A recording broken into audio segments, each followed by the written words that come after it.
पाचन के दौरान पित्त की भूमिका डैश होती है। तो दोस्तों पाचन के दौरान पित्त की भूमिका क्या होती है एक्चुअली में, तो ये वसा का पाइसीकरण करता है। एक्चुअली इसका मतलब क्या हुआ कि जो वसा होता है ना, फैट होता है ना, उसको क्या करता है, ये गलाता है दोस्तों, है ना, बाइल पिगमेंट। और ये एक्चुअली आपका लीवर में बनता है और गॉल ब्लेडर में क्या होता है, स्टोर होता है दोस्तों, याद रखिएगा, है ना, गॉल ब्लेडर में। चलिए, सेरिब्रम में कार्यों में से एक है। सेरिब्रम का कार्य क्या है दोस्तों एक्चुअली, तो सेरिब्रम का जो कार्य होता है मेनली वो होता है आपका, जो आपका बुद्धिमत्ता, स्मृति, इच्छा शक्ति, ऐसी जो चीज़ें होती है ना, चिंतन, उसी का ये सेंट्रल होता है दोस्तों ना, सेंटर होता है। और इसका काम क्या है, ये सबसे एक्चुअली विकसित भाग होता है। जो हम लोग सोचते हैं ना, तो वो सेरिब्रम की हेल्प से ही सोचता है ना, ये एक्चुअली होता है। और इसके अलावा जब आप ऑप्शन देख रहे हो तो ये कहीं भी इसका ऑप्शन में नहीं दिख रहा है, तो इसका राइट आंसर ऑप्शन डी हो जाएगा दोस्तों। चलिए, और बाकी आपको पता ही है कि जो यहाँ पे लिखा हुआ है कि शरीर का संतुलन, तो शरीर का संतुलन सेरेबेलम बनाता है दोस्तों, है ना, याद रखिएगा। अगला प्रश्न है दोस्तों, पादप की कोशिका भित्ति किसके बनी होती है। तो पादप की कोशिका भित्ति किसके बनी होती है दोस्तों, तो सेल्यूलोज और पैक्टिन की बनी होती है ना, सेल्यूलोज और पैक्टिन की बनी होती है। तो इसका राइट आंसर ऑप्शन डी हो जाएगा दोस्तों। चलिए, निम्न में से कौन सी हड्डी के जॉइंट सतह को मुलायम करती है। तो दोस्तों वो कौन है, कार्टिलेज। कार्टिलेज ही तो उसको मुलायम करती है ना दोस्तों, लगा होता है। मतलब यहाँ जैसे कि घुटने की हड्डी हो गई, आपकी जो ये फोल्डिंग वाली हो गई, हैंड फोल्डिंग वाली हड्डी, तो वहाँ पे भी कार्टिलेज, मतलब बहुत सारे ऐसे जॉइंट पे कार्टिलेज ही होते हैं ना एक्चुअली में यूज़। चलिए, तो ये नेचुरल होता है एक्चुअली में। किसे टैक्सोनॉमी का जनक कहा जाता है। टैक्सोनॉमी का जनक किसे कहा जाता है दोस्तों, तो वो है आपके लिनियस, है ना, Linnaeus, father of taxonomy, Linnaeus. तो इसका राइट आंसर क्या हो जाएगा दोस्तों, ऑप्शन ए इसका राइट आंसर हो जाएगा। चलिए, कोशिका द्रव्य और केंद्रक के भिन्न भागों में पदार्थ का संचालन सामान्यतः किसके द्वारा किया जाता है दोस्तों, तो ये ऑप्शन डी इसका राइट आंसर हो जाएगा दोस्तों, एंडोप्लाज्मिक रेटिकुलम के द्वारा किया जाता है ना, एंडोप्लाज्मिक रेटिकुलम, ईआर। चलिए, इसी में आपके राइबोसोम भी होते हैं दोस्तों, है ना, याद रखिएगा। मानव शरीर में श्वसन वर्णक है। मानव शरीर में श्वसन किस चीज़ का वर्णक है दोस्तों, तो ये आपका हीमोग्लोबिन का वर्णक है ना। तो राइट आंसर ऑप्शन बी हो जाएगा। प्रयोगशाला में प्रयोग होने वाला लिटमस पेपर किस लाइकेन से प्राप्त किया जाता है दोस्तों, तो ये रोसेला से प्राप्त किया जाता है दोस्तों। राइट आंसर ऑप्शन ए हो जाएगा।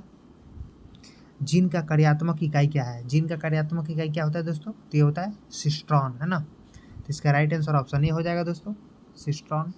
चलिए,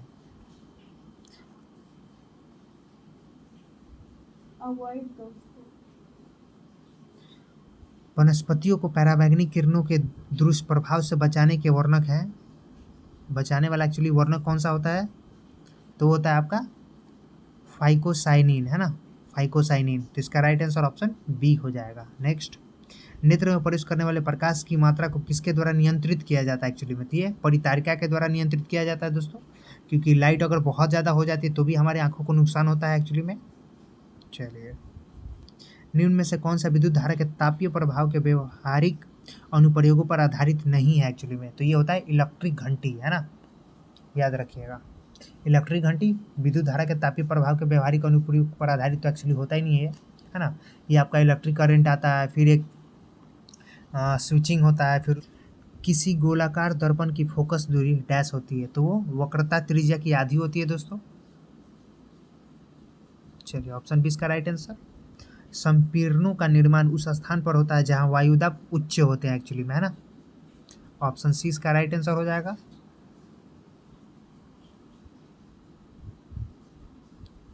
चलिए, इसके द्वारा क्या होता है दोस्तों, तो ब्यूटेन और प्रोपेन को द्रवित करके लिक्विड फॉर्म में लेकर सिलेंडर में भरा जाता है एक्चुअली, है ना।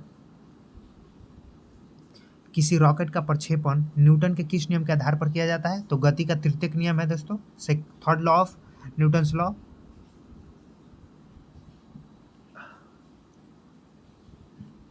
राइट आंसर ऑप्शन सी हो जाएगा। निम्न में से किस में ध्वनि की गति सबसे अधिक होती है, तो लोहा में होता है एक्चुअली। ऑप्शन के अकॉर्डिंग तो लोहा में ही आ जाएगा, क्योंकि यहाँ पे ध्वनि की चाल मैक्सिमम होती है 5100 30 मीटर पर सेकेंड एक्चुअली, है ना। चलिए, यदि तरंग 2.5 सेकेंड में 20 कंपन पूरे करती है तो इसकी आवृत्ति क्या होगी दोस्तों? तो ये हो जाएगा आपका, आपको पता ही है formula, frequency equal to time period का रिवर्स। तो यहाँ पे 1 अपॉन टाइम पीरियड कितना दिया हुआ है? 2.5 सेकेंड, और यहाँ पे आपका 20 कंपन भी दिया हुआ है ना। अगर यहाँ से हम लोग निकालें तो 20 अपॉन 2.5 कितना आ जाएगा? ये आपका आ जाएगा 25, 5 दो के, पाँचों का भी 4 दो के 8, 8 हर्ट्ज आ जाएगा दोस्तों, है ना। इसका राइट आंसर आपका ऑप्शन कौन सा हो जाएगा दोस्तों? ऑप्शन 20 का राइट आंसर हो जाएगा। चलिए, किसी गति वस्तु के द्रव्यमान m तथा वेग v से गति कर रही वस्तु का संवेग क्या होगा एक्चुअली में? तो वो हो जाएगा दोस्तों, संवेग का ऐसा ही मात्रा एक्चुअली किलोग्राम मीटर पर सेकंड होता है, तो ये आपका हो जाएगा एम भी, है ना, एम भी हो जाएगा।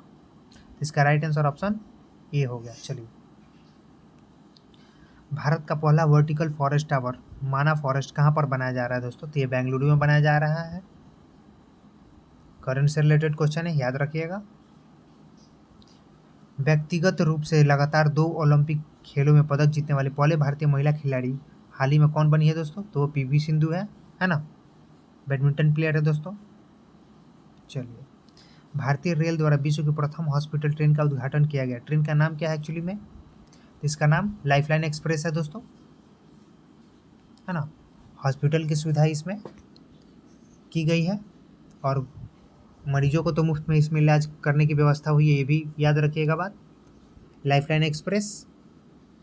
नेक्स्ट, विश्व के विभिन्न देशों में रह रहे प्रवासियों में सर्वाधिक संख्या किस देश की है?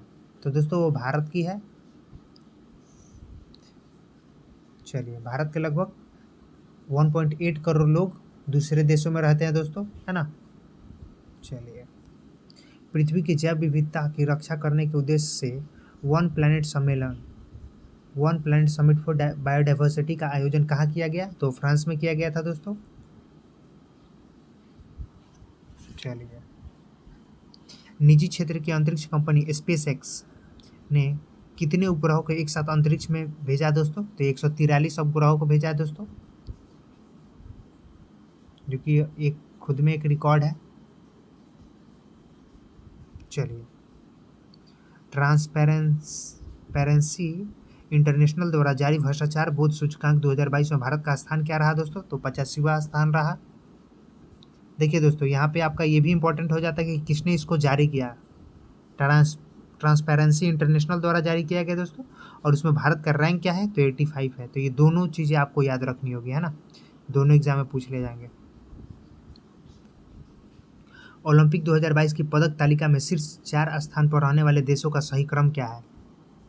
ओलंपिक में 4 स्थान पर शीर्ष, तो आपका ये जैसे दिया हुआ है ठीक वैसे ही हो जाएगा। लास्ट का ये जो रहा दोस्तों ग्रेट ब्रिटेन और जापान का, तो पहले आपका जापान आ जाएगा फिर ग्रेट ब्रिटेन, है ना। बाकी अमेरिका के बाद चीन ही रहा था। तो इसका राइट आंसर ऑप्शन कौन सा हो जाएगा दोस्तों? बी हो जाएगा। चलिए,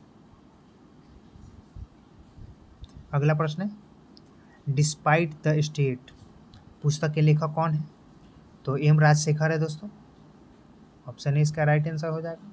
हाल ही में किस भारतीय मूल के व्यक्ति को नासा द्वारा कार्यकारी प्रमुख बनाया गया है? भव्यलाल, डी ऑप्शन राइट आंसर हो जाएगा।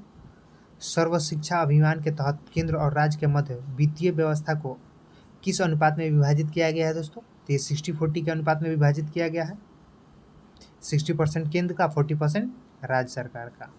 बैंकिंग लोकपाल योजना की शुरुआत कब की गई दोस्तों? बैंकिंग लोकपाल योजना की शुरुआत कब की गई दोस्तों? तो की गई थी 1995 में, है ना, जून 1995 में। तो इसका राइट आंसर ऑप्शन सी हो जाएगा। न्यूनतम समर्थक मूल्य की घोषणा कब की जाती है? तो फसलों की बुआई से पहले ही कर दी जाती है दोस्तों, और खरीद मूल्य की घोषणा फसल तैयार हो जाने के बाद की जाती है, जो कि न्यूनतम मूल्य से ज़्यादा होती है दोस्तों। चलिए, किसी अर्थव्यवस्था के क्षेत्रों में सार्वजनिक और निजी में किस आधार पर वर्गीकृत किया जाता है? तो ये उद्यमों का स्वामित्व के आधार पर किया जाता है दोस्तों, है ना। चलिए, फैबियन सोशलिज्म का नेतृत्व किसने किया? फैबियन। तो दोस्तों वो थे जॉर्ज बर्नार्ड शॉ, है ना। तो इसका राइट आंसर ऑप्शन ए हो जाएगा। अहमदिया आंदोलन के संस्थापक निम्नलिखित में से कौन था? तो दोस्तों वो गुलाम मोहम्मद थे। ऑप्शन ए इसका राइट आंसर हो जाएगा। दोस्तों मिलाना है एक सूची, देख लेते हैं। बेलेजली है, लॉर्ड कैनिंग है, नॉर्थ ब्रुक है, और फिर लैंसडाउन है। तो दोस्तों यहाँ हम लोग देख लेंगे वेलेजली की क्या थी। शिशु हत्या का प्रतिबंध इन्हीं के टाइम में हुआ था दोस्तों। लॉर्ड कैनिंग का विधवा विवाह की अनुमति हुई थी। फिर आपका नॉर्थ ब्रुक हो जाते हैं, अंतरजातीय विवाह हुई थी दोस्तों। और लॉर्ड डाउन की लड़की विवाह की आयु 12 वर्ष निर्धारित करी गई थी, है ना। तो इसका जो राइट आंसर हो जाएगा दोस्तों हो जाएगा ऑप्शन डी। चलिए, कांग्रेस के किस अधिवेशन में पहली बार स्वराज शब्द का प्रयोग किया गया था दोस्तों? तो था कलकत्ता का अधिवेशन 1906 का, जिसके अध्यक्ष दादा भाई नौरोजी थे दोस्तों। चलिए, स्वामी विवेकानंद को विवेकानंद की उपाधि निम्नलिखित में से किसने दिया था दोस्तों? तो कौन थे दोस्तों? महाराजा खेतरी। खेतरी के महाराजा ने इनको ये उपाधि दी थी दोस्तों। स्वपन वासुदेवता के लेखक निम्नलिखित में से कौन है? भास हो जाएगा दोस्तों।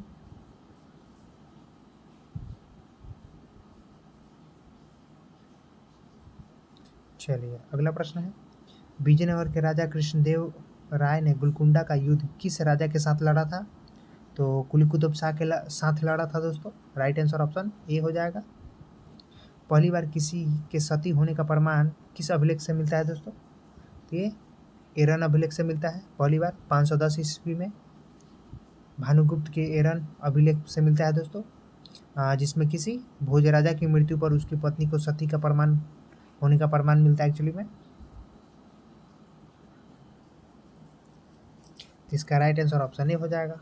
अगला प्रश्न देख लेते हैं, काकतीय वंश का संस्थापक कौन था? तो बीटा प्रथम थे। ऑप्शन सी इसका राइट आंसर हो जाएगा। निम्नलिखित में से कौन सा कथन गलत है? देखते हैं। देखिए यहाँ है, सिंधु सभ्यता की प्रमुख फसल धान थी। एक्चुअली सिंधु सभ्यता की प्रमुख फसल धान नहीं बल्कि गेहूं और जौ थी, है ना। तो इसका राइट आंसर ऑप्शन सी हो जाएगा यहाँ पे। बाकी सभी ठीक है।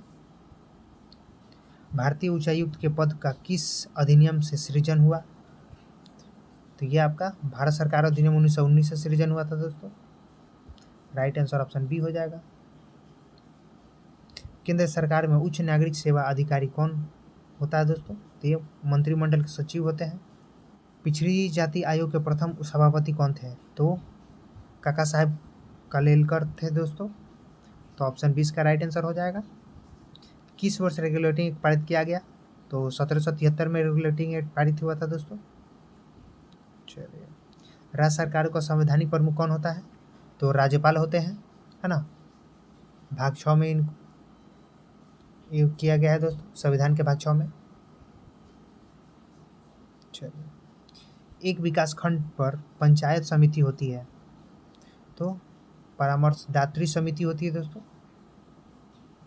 परामर्श देने के लिए। चलिए, किस संविधान संशोधन द्वारा गोवा को एक राज्य का दर्जा मिला? तो ये 56वां संविधान संशोधन था। चलिए, सिंधु नदी तंत्र में शामिल नदियों का उत्तर से दक्षिण की ओर सही क्रम बताना है। उत्तर से दक्षिण की ओर, है ना, ऊपर से नीचे की तरफ बताना दोस्तों। तो इसमें हो जाएगा सबसे पहले झेलम, फिर चिनाब आ जाएगा, फिर रावी आ जाएगा, राव नदी, फिर आपका सतलज आता है सबसे नीचे, है ना। तो इसका राइट आंसर जो हो जाएगा वो ऑप्शन सी हो जाएगा, देख लिए। चलिए,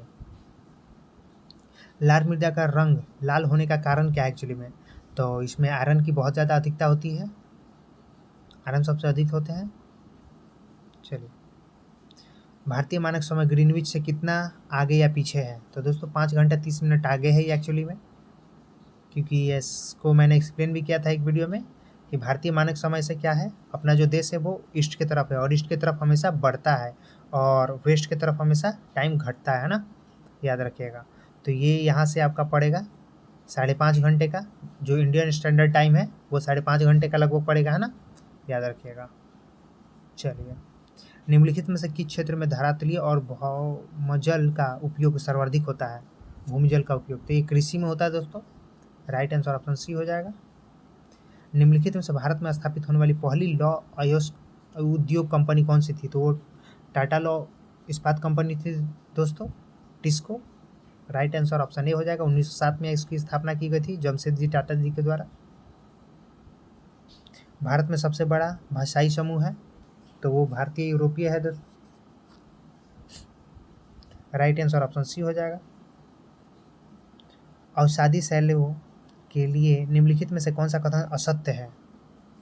तो ये शैलें जल में नहीं निर्मित हो सकती है एक्चुअली में, है ना, तो इसका राइट आंसर ऑप्शन डी हो जाएगा दोस्तों। चलिए, भारत का सर्वाधिक पटसन उत्पादन राज्य कौन सा है? तो ये पश्चिम बंगाल है दोस्तों, है ना। पटसन कपास के बाद दूसरी प्रमुख रेशे वाली फसल है दोस्तों, याद रखिएगा। और इसका जन्म स्थान एक्चुअली अफ्रीका और भारत को भी माना जाता है ना। भारत में इसका सबसे ज़्यादा उत्पाद आपको पता ही हो चल गया होगा, पश्चिम बंगाल है, जो लगभग 75.5% मतलब 75.6% मार्केट को ये होल्ड करता है, प्रोडक्शन को, है ना। इसके बाद आपका आंध्र प्रदेश आता है दोस्तों, फिर आपका महाराष्ट्र आता है ना, याद रखिएगा। चलिए, अगले प्रश्न पे आते हैं। निम्नलिखित तत्वों में किसमें न्यूट्रॉन नहीं होते हैं एक्चुअली? तो ये हाइड्रोजन ऐसा तत्व है दोस्तों जिसमें हाइड्रोजन न्यूट्रॉन नहीं होते हैं, है ना, याद रखिएगा। इसमें आपका प्रोटॉन होते हैं और इलेक्ट्रॉन होते हैं, न्यूट्रॉन नहीं होते हैं। चलिए, अगला प्रश्न देख लेते हैं दोस्तों। कपड़े साफ करने में प्रयोग होने वाले डिटर्जेंट निम्नलिखित में से कौन से हैं? तो सल्फोनेट होते हैं एक्चुअली में, है ना। राइट आंसर ऑप्शन डी हो जाएगा। चलिए, एक हाइड्रोकार्बन जिसमें कार्बन के 2 परमाणु द्विबंध द्वारा जुड़े हों क्या कहलाते हैं वो? तो वो एल्कीन कहलाते हैं, है ना। तो राइट आंसर ऑप्शन बी हो जाएगा। अगला प्रश्न देखते हैं। साबुन ग्रीज को किस विधि से अलग करता है या हटाता है? तो पाइसीकरण द्वारा हटाता है दोस्तों, है ना, पाइसीकरण द्वारा। चलिए, इसका राइट आंसर ऑप्शन ए हो जाएगा। अगला प्रश्न देखते हैं। सिगरेट लाइटर में कौन सी गैस प्रयुक्त होती है? तो कौन सी गैस प्रयुक्त होती है दोस्तों? तो ये होती है ब्यूटेन, है ना, याद रखिएगा। चलिए, खाने का नमक निम्नलिखित में से किससे बनता है? तो किससे बनता है दोस्तों? तो उसमें होते हैं आपका स्ट्रॉन्ग एसिड और स्ट्रॉन्ग बेस दोनों, है ना। स्ट्रॉन्ग एसिड और स्ट्रॉन्ग बेस होते हैं, मतलब मजबूत अम्ल और मजबूत क्षार होते हैं, दोनों होते हैं दोस्तों। तो इसका राइट आंसर ऑप्शन बी हो जाएगा दोस्तों। चलिए, अगला प्रश्न देखते हैं। श्वेत प्रकाश को नली में कैसे पैदा करते हैं? श्वेत प्रकाश को नली में कैसे पैदा करते हैं दोस्तों? तो ये तंतु को गर्म करके पैदा करते हैं ना, तंतु फिलामेंट जो गर्म हो जाता है उसके बाद, है ना, श्वेत प्रकाश उसे निकलती है। तो इसका राइट आंसर ऑप्शन बी हो जाएगा दोस्तों। चलिए, बल्ब देखते हो ना, उसी सेम एग्जाम्पल है। केंद्रीय यांत्रिक इंजीनियरिंग अनुसंधान संस्था कहाँ है? तो ये कहाँ है दोस्तों? तो ये दुर्गापुर में स्थित है। राइट आंसर ऑप्शन डी हो जाएगा। वेस्ट बंगाल में पड़ता है ये। लाल बहादुर शास्त्री की समाधि स्थल को क्या कहा जाता है दोस्तों? तो उनको विजय घाट कहा जाता है दोस्तों, याद रखिएगा। राइट आंसर ऑप्शन बी हो जाएगा, है ना। इसके अलावा अगर मैं बात करूँ अभय घाट, तो ये मोरारजी देसाई के कहा जाता है दोस्तों। और नारायण घाट आपको गुलजारी लाल नंदा के समाधि स्थल को कहा जाता है, याद रखिएगा दोस्तों। इसके अलावा चलिए, विश्व टेलीविजन दिवस कब मनाया जाता है दोस्तों? तो ये 21 नवंबर को मनाया जाता है। राइट आंसर ऑप्शन बी हो जाएगा। अगला प्रश्न देखते हैं। ज्ञानपीठ पुरस्कार पाने वाले पहले भारतीय महिला कौन है दोस्तों? तो ये आशापूर्णा देवी है। राइट आंसर ऑप्शन ए हो जाएगा।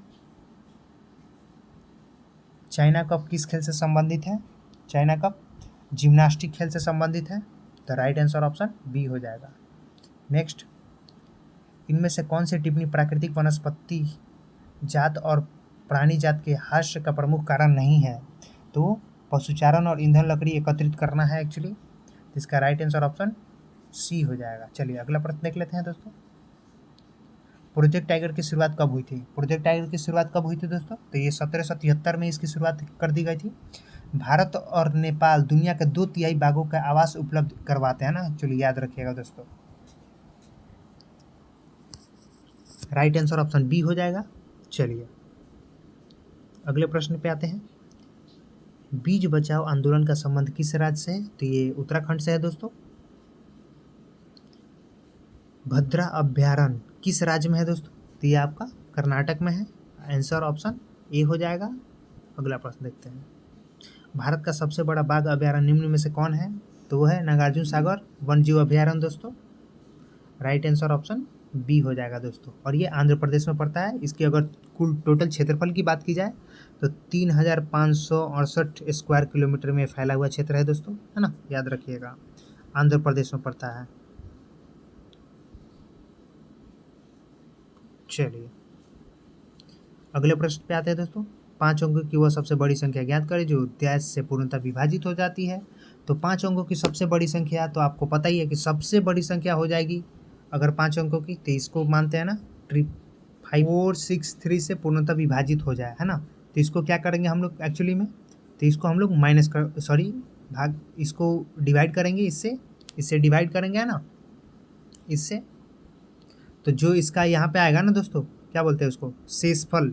तो शेषफल को हम लोग देख लेंगे और उसी को सीधा इसमें से माइनस कर देंगे, जो आएगा वही आपका आंसर हो जाएगा दोस्तों, है ना। तो इसका राइट आंसर एक्चुअली मैं बता दे रहा हूँ आपको, हो जाएगा ऑप्शन ए हो जाएगा इसका राइट आंसर दोस्तों, है ना। चलिए तो ऐसे ही नॉर्मली क्वेश्चन को करते रहना है ना। तो मैं आज आपको जीके और साइंस वाले क्वेश्चन को करा दिया मैंने। बाकी मैं इस सारे को प्रैक्टिस के लिए आपको टेलीग्राम चैनल पे हमारे आप जाकर डाउनलोड कर सकते हैं इसको, है ना। टेलीग्राम चैनल हमारा IQ+ एकेडमी से, तो आप इसको सर्च करके डाउनलोड कर सकते हैं। बाकी मैं एक लास्ट क्वेश्चन देख लेता हूँ आपको। बाकी सारे क्वेश्चन आप कर सकते हो, मैंने सारे के सारे क्वेश्चन ऐसे कराए भी हुए हैं। सेपरेट वीडियो में भी कुछ क्वेश्चन है इसके, तो जो मैंने कराए हुए हैं ये सारे क्वेश्चन हमने कराए हुए हैं, तो आप इसको देख सकते हो ना। इसको एक्चुअली ऐसे करना होता है 3 से मल्टीप्लाई करो, 2 से मल्टीप्लाई करो, बस ऐसे ही करते जाओ ना। तो 3 को 3 से मल्टीप्लाई करा फिर ऐड करा, 2 को 2 से मल्टीप्लाई करा फिर ऐड करा, 1 को 1 से मल्टीप्लाई करा फिर ऐड करा, ऐसे ही करके अपने को छोड़ देनी है। 3 3 जा 9, 2 2 जा 4, 9 4 कितना हुआ 15 हो गया, +1 है ना। तो ये आपका जो भी आएगा हो जाएगा, क्लियर सी बात है ना। 9 4 13 + 1 14, तो 14 इसका राइट आंसर हो जाएगा दोस्तों। ऑप्शन बी इसका राइट आंसर हो जाएगा। तो ऐसे समथिंग आपके क्वेश्चन बनेंगे, है ना। इसके अलावा मैंने इसको भी कराया हुआ है, तो आप देख सकते हो, बहुत ईजी है ना। ऐसे वाले क्वेश्चन आए और ऐसे वाले समथिंग, है ना। फिर आपका ये वाला भी क्वेश्चन है घड़ी की सुई वाली, तो ये भी क्वेश्चन मैंने करा रखा है, आप इसको भी देख सकते हो दोस्तों। मैं डिस्क्रिप्शन में लिंक दे दूंगा, उस पर मैंने पूरे कॉन्सेप्ट बताए हुए हैं, तो आप देख सकते हो इजीली। 26 जनवरी 2022 को कौन सा दिन होगा, तो ये भी आप देख सकते हो। मैंने डेट ऐसे कैलेंडर वाले और क्लॉक वाले दोनों के दोनों कॉन्सेप्ट मैंने बताए हुए हैं, तो आप इजीली देख सकते हो और इजीली क्वेश्चन को सॉल्व कर सकते हो दोस्तों। तो दोस्तों आपको वीडियो कैसा लगा आप हमें कमेंट में ज़रूर बताएंगे। थैंक यू दोस्तों, जय हिंद।